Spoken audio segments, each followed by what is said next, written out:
Asad Zaman, who is an imam and Muslim scholar based in Manchester, and terrorism expert Dr. Evan Lawrence. Thank you both for joining us today. Dr. Lawrence, firstly, that planned attack on Manchester we've heard so much about now, that's been compared with 7/7 in London and even possibly 9/11 in New York. Could it have been that bad?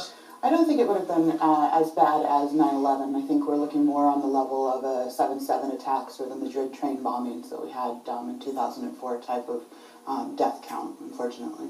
Now, the thing is, how is it at all possible to keep our streets safe, particularly when we have people for whom their life means nothing regarding an attack?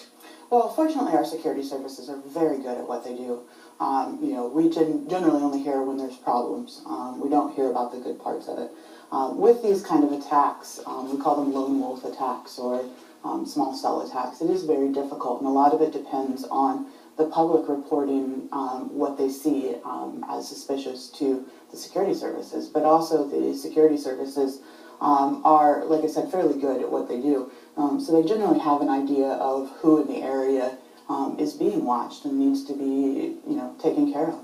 So we really need to all be extra vigilant, is your message?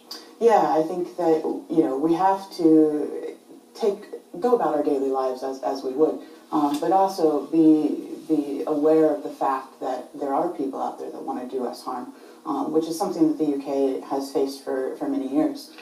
Before this, it was the IRA, and now it's this, and so it's not changed all that much in the past 20 or 30 years. And sometimes it's so hard to work out where the threat is coming from. I mean, Asad Zaman, in the case of Jamshed Javid, as we saw there, he went from being an inspirational teacher to wanting to fight for Islamic State. Why do you think someone is vulnerable to that? We heard in that report that some people are very vulnerable to this.